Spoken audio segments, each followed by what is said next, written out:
Bonjour tout le monde, alors j'espère que vous allez bien parce que moi ça va super bien et aujourd'hui j'ai décidé de vous parler des nouveautés du nouveau moniteur de chez Samsung. Donc je parle bien du moniteur M8 de 32 pouces. Donc on va aborder un petit peu les nouveautés, voir c'est quoi les avantages finalement de ce moniteur là par rapport à un autre. Donc bien évidemment avant de commencer cette vidéo, je t'invite simplement à t'abonner si c'est toujours pas fait et d'appuyer sur la petite cloche pour être notifié à chaque fois que je publie une vidéo. Et donc sur ce, commençons cette vidéo.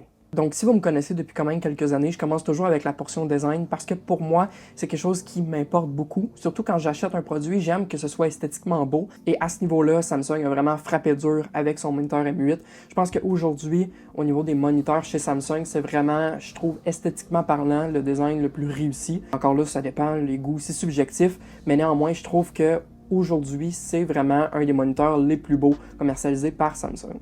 Parce que oui, au niveau de l'écran, on a quelque chose de très intéressant. On a quand même une taille de 32 pouces de diagonale avec une résolution 4K avec un taux de rafraîchissement de 60 Hz. Je veux dire, pour un écran 32 pouces, du 4K, c'est, je trouve, la base parce que du 6K, pour moi, serait quelque chose à considérer dans du 32 pouces, surtout pour un moniteur. Tu sais, quand on est à quelques pouces de distance, c'est facile de voir les pixels avec du 4K ou du 2K, par exemple. Donc, du 6K serait peut-être un idéal, mais encore là, pour le prix, on ne peut pas tout demander non plus parce que vous allez voir, le prix est quand même intéressant là, pour la taille et ce qu'elle propose en termes de technologie. Ce qui distingue ce moniteur des autres, c'est qu'en fait, on a une interface directement intégrée. Ce n'est pas toutes les compagnies qui offrent ce genre d'écran-là, ce qui est un avantage en fait pour avoir un 2 en 1. Donc en fait, on peut l'utiliser autant pour un moniteur que pour un écran de télévision. Donc ça va vraiment avec un 32 pouces surtout, tu sais, je veux dire, c'est une taille quasiment de télé. Donc ce qui nous permet vraiment d'avoir un 2 en 1. Et c'est sûr que oui, avec l'interface, ça reste plus limité. Je veux dire, on peut quand même consulter tout ce qui est centre de streaming comme Amazon, YouTube, Netflix et j'en passe. Donc oui, c'est intéressant à ce niveau-là. On a également la compatibilité AirPlay pour pouvoir projeter dans le fond de son iPhone, iPad directement sur l'écran. Donc ça, oui, ça remplace un peu l'Apple TV qu'on peut avoir sur des téléviseurs. Donc, tu sais, ça va vraiment chercher plusieurs types d'utilisation, pas juste des gens qui travaillent sur un écran, mais des gens aussi qui peuvent l'utiliser sur du divertissement.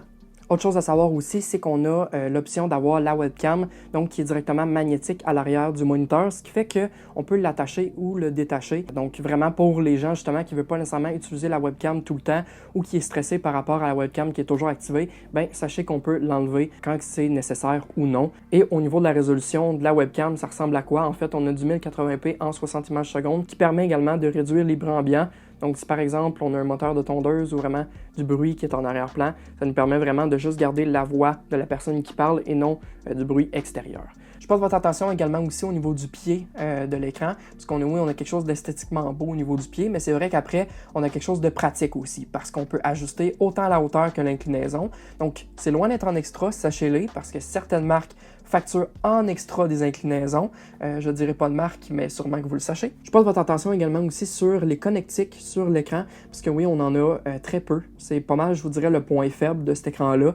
Il est équipé d'un micro HDMI, 2 USB-C et c'est tout, incluant bien évidemment l'adaptateur secteur pour l'alimenter et c'est tout. Donc vraiment, c'est très limité à ce niveau-là. C'est sûr qu'après, j'aurais voulu avoir le HDMI classique pour des gens justement qui ont le HDMI. Tu sais, je veux dire, c'est encore un port qui est très fréquent sur certaines machines comme des ordinateurs portables ou même des ordinateurs de bureau. Donc c'est pas tout le monde qui ont déjà le USB type C. Oui, c'est pratique pour le transfert de données et pour la projection d'images, mais c'est sûr que c'est pas encore tout le monde qui l'a d'emblée sur leurs ordinateurs. Autre chose qui distingue l'écran, c'est qu'on a des haut-parleurs qui sont intégrés. Au niveau de la qualité, c'est pas exceptionnel. Donc oui, considérer l'achat des haut-parleurs en externe peut être à considérer parce que ça reste un son intégré à l'haut-parleur. Donc c'est plus petit, c'est plus condensé. Je termine cette vidéo avec les couleurs et le prix. Donc, bien évidemment, on a 4 couleurs au choix, ce qui est intéressant. On a le blanc, le vert, le bleu et finalement le rose. Donc, pour quelqu'un justement qui va agencer avec son décor,